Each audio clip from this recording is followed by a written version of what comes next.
Hi students, welcome to the smart commerce channel class. ആദ്യം തന്നെ ഒരു അഭ്യർത്ഥന, ക്ലാസ്സുകൾ നിങ്ങൾക്ക് മനസ്സിലാവുകയാണെങ്കിൽ നിങ്ങൾ ലൈക്ക് ചെയ്യണം. ഉപകാരപ്രദം തോന്നുമെങ്കിൽ മറ്റുള്ളവർ കൂടി പരമാവധി ഷെയർ ചെയ്യണം. നിങ്ങളുടെ സംശയങ്ങളും അഭിപ്രായങ്ങളും കമൻറ്റ് ചെയ്യാം. ഈ ചാനൽ ഇതുവരെ സബ്സ്ക്രൈബ് ചെയ്തിട്ടില്ലാത്തവർ ഇപ്പോൾ തന്നെ സബ്സ്ക്രൈബ് ചെയ്യുക. അപ്ലോഡ് ചെയ്യപ്പെടുന്ന വീഡിയോകളെ സംബന്ധിച്ച നോട്ടിഫിക്കേഷൻസ് അപ്പോൾ ലഭിക്കുന്നതിന് വേണ്ടി ബെല്ലൈക്കൺ കൂടെ ക്ലിക്ക് ചെയ്യുക. ഇനി നമുക്ക് ക്ലാസ്സിലേക്ക് കടക്കാം. ഫിനാൻഷ്യൽ മാർക്കറ്റ്സ് ആൻഡ് ഓപ്പറേഷൻസിൽ ക്ലാസിഫിക്കേഷൻ ഓഫ് ഫിനാൻഷ്യൽ മാർക്കറ്റ്സ് ആണ് ഈ എപ്പിസോഡിൽ നാം പഠിക്കുന്നത്.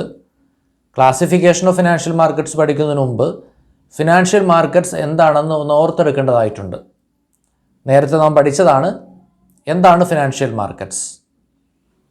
Financial markets are markets for lending and borrowing money by buying and selling securities like shares, debentures, bonds, certificates of deposits, treasury bills, etc.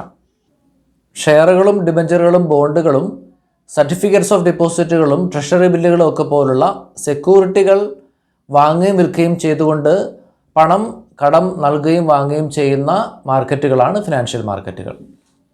ഇനി നമുക്ക് classification of financial മാർക്കറ്റ്സിലേക്ക് പോകാം. Financial markets are classified into two. They are number 1 capital market and number 2 money market. Number 1 capital market. Capital market is a market for lending and borrowing long-term fund. Number 2 money market. Money market is a market for lending and borrowing short-term fund. ഇനി നമുക്ക് capital market detail ആയി പഠിക്കാം. Capital market is a market for long-term capital. It is a market for borrowing and lending long-term capital. The capital is collected through the issue of long-term securities such as shares, debentures and other financial instruments. ദീർഘകാല മൂലധനത്തിൻ്റെ മാർക്കറ്റാണ് capital market. എന്ന് പറഞ്ഞാൽ ദീർഘകാലത്തേക്ക് പണം കടം നൽകുകയും വാങ്ങുകയും ചെയ്യുന്ന മാർക്കറ്റാണ് ക്യാപിറ്റൽ മാർക്കറ്റ്. ഷെയറുകളും ഡിബഞ്ചറുകളൊക്കെ പോലുള്ള ദീർഘകാല സെക്യൂരിറ്റികൾ ഇഷ്യൂ ചെയ്തുകൊണ്ടാണ് ഇവിടെ മൂലധനം ശേഖരിക്കുന്നത്. Now next is significance or functions of capital market. The following are the points of significance or functions of capital market. Number 1, capital market promotes capital formation and thereby economic growth. Capital market മൂലധന സമാഹരണവും സാമ്പത്തിക വളർച്ചയും പ്രോത്സാഹിപ്പിക്കുന്നു. Capital market സമ്പാദകരുടെ പക്കലുള്ള സമ്പാദ്യങ്ങൾ സമാഹരിക്കുകയും അത് വിവിധ പദ്ധതികളിൽ invest ചെയ്യുന്നതിന് വേണ്ടി പണം ആവശ്യമുള്ളവർക്ക് ലഭ്യമാക്കുകയും ചെയ്യുന്നു. അങ്ങനെയാണ് മൂലധന സമാഹരണത്തെയും സാമ്പത്തിക വളർച്ചയും ക്യാപിറ്റൽ മാർക്കറ്റ് പ്രോത്സാഹിപ്പിക്കുന്നത്. Number 2, it mobilises savings of the people for investment. ഇത് ആൾക്കാരുടെ പക്കലുള്ള സമ്പാദ്യങ്ങൾ വിവിധ പദ്ധതികളിൽ നിക്ഷേപിക്കുന്നതിന് വേണ്ടി സമാഹരിക്കുന്നു. Number 3, it channelises the funds to the most productive sector. ഇത് ഏറ്റവും ഉൽപ്പാദനകരമായ മേഖലകളിലേക്ക് ഫണ്ടുകൾ തിരിച്ചുവിടുന്നു. Number 4, it increases production and productivity and enhances economic welfare of the society. ഇത് ഉൽപ്പാദനവും ഉൽപ്പാദനക്ഷമതയും വർദ്ധിപ്പിക്കുന്നു. അങ്ങനെ സമൂഹത്തിൻ്റെ സാമ്പത്തിക ക്ഷേമം മെച്ചപ്പെടുത്തുന്നു. Number 5, it makes possible the technological upgradation in the industrial sector with the channelized funds. ഇത് വ്യവസായ മേഖലയിലേക്ക് ഫണ്ടുകൾ തിരിച്ചു വിട്ടുകൊണ്ട് വ്യവസായ മേഖലയിൽ സാങ്കേതികമായ ഗ്രേഡ് മെച്ചപ്പെടുത്തൽ സാധ്യമാക്കുന്നു. Number 6, it helps the corporate sector expand, grow and diversify, leading to the growth of the economy. ഇത് കോർപ്പറേറ്റ് മേഖലയെ അല്ലെങ്കിൽ കമ്പനി മേഖലയെ വിപുലപ്പെടുന്നതിനും വളരുന്നതിനും വിവിധ പ്രവർത്തനങ്ങൾ നടപ്പിലാക്കുന്നതിനും അതുവഴി സമ്പദ് വ്യവസ്ഥയുടെ വളർച്ചയിലേക്കും നയിക്കുന്നു. Last point number 7, the borrowers with deficit have funds from lenders with surplus in the capital market. Capital മാർക്കറ്റിൽ ഫണ്ടുകൾ കുറവുള്ള ബോറോവേഴ്സിന് അത് ഫണ്ടുകൾ മിച്ചമുള്ള ലെൻഡേഴ്സിൽ നിന്ന് ലഭിക്കുന്നു. Now, capital market is further divided into two. They are number 1 primary market and number 2 secondary market. Number 1 primary market or new issue market. Primary market or new issue market is the market where the securities are primarily issued or newly issued. It is the market for raising fresh capital by issuing shares and debentures. സെക്യൂരിറ്റികൾ ആദ്യമായി അല്ലെങ്കിൽ പുതിയതായി issue ചെയ്യുന്ന മാർക്കറ്റാണ് primary market അല്ലെങ്കിൽ new issue market. ഷെയറുകളും ഡിബഞ്ചറുകളും issue ചെയ്തുകൊണ്ട് capital ഫ്രഷായി സമാഹരിക്കുന്ന മാർക്കറ്റാണ് primary market അല്ലെങ്കിൽ new issue market. Now number 2, secondary market or old issues market or stock exchange. This is the market for buying and selling securities issued in the primary market. Primary മാർക്കറ്റിൽ അല്ലെങ്കിൽ new issue മാർക്കറ്റിൽ issued ആയിട്ടുള്ള സെക്യൂരിറ്റികൾ രണ്ടാമത് വാങ്ങുകയും വിൽക്കുകയും ചെയ്യുന്ന മാർക്കറ്റാണ് secondary market അല്ലെങ്കിൽ ഓൾഡ് ഇഷ്യൂസ് മാർക്കറ്റ് അല്ലെങ്കിൽ stock exchange. Now the next is financial instruments in the capital market. The following are the major financial instruments in the capital market. Number 1, equity shares. Equity shares are the ordinary shares of a limited company. Equity shares constitute the ownership capital of a company. Equity shareholders are the legal owners of a company. ഒരു കമ്പനിയുടെ സാധാരണ ഷെയറുകളാണ് equity ഷെയറുകൾ. Equity ഷെയറുകളാണ് അല്ലെങ്കിൽ equity ഷെയറുകൾ എടുക്കുന്നവരാണ് ഒരു കമ്പനിയുടെ മൂലധനം കൊണ്ടുവരുന്നത്. അതുകൊണ്ട് equity share holders ഒരു കമ്പനിയുടെ നിയമപരമായിട്ടുള്ള ഉടമസ്ഥരാണ്. ഇനി ഇവിടെ നമുക്ക് സ്വീറ്റ് ഇക്വിറ്റി ഷെയർസ് ഒന്ന് പഠിക്കേണ്ടതായിട്ടുണ്ട്. എന്താണ് ഈ sweat equity shares? These are equity shares issued by the company to its employees or directors at a discount or for consideration other than cash for providing the know how or intellectual property rights to the company.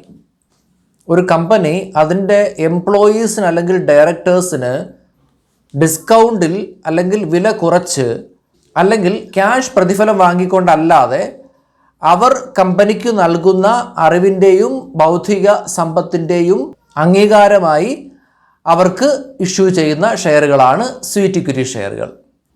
ഇത് ഡിസ്കൗണ്ടിൽ എന്ന് പറഞ്ഞാൽ വില കുറച്ച് അല്ലെങ്കിൽ ക്യാഷിനല്ലാതെ issue ചെയ്യുന്നത് കൊണ്ട് ഇത് ലഭിക്കുന്ന എംപ്ലോയീസിനും ഡയറക്ടേഴ്സിനും ഇത് മധുരമാണ്. അതുകൊണ്ടാണ് ഇവയെ സ്വീറ്റ് ഇക്വിറ്റി ഷെയർസ് എന്ന് വിളിക്കുന്നത്.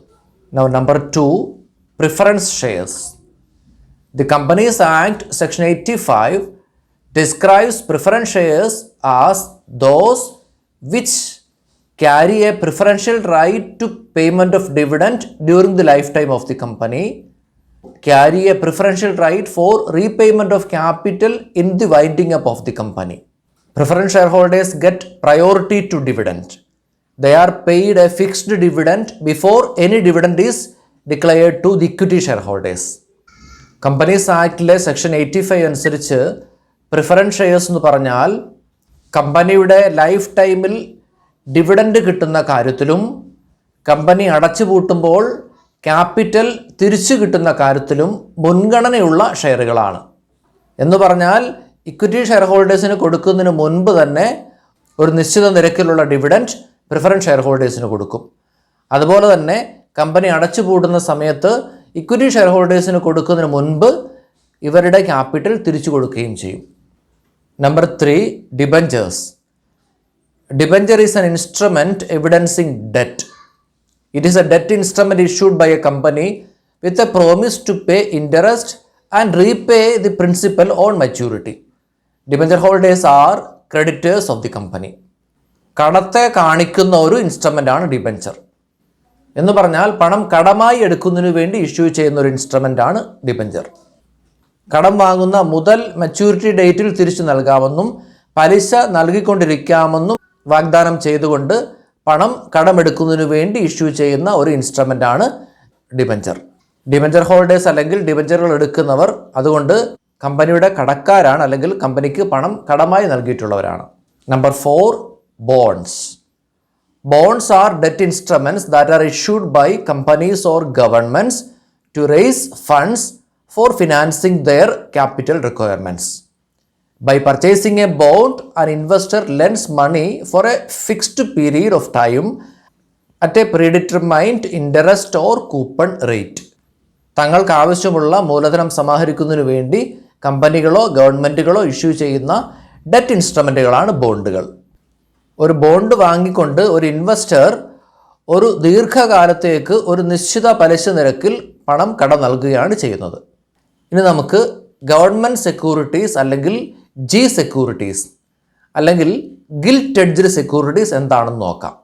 Securities issued by the central government or state governments are referred to as government securities or G-SECs. Government security means a security issued by the government for the purpose of raising a public loan or for any other purpose. It can be issued in the form of bonds, debentures, etc.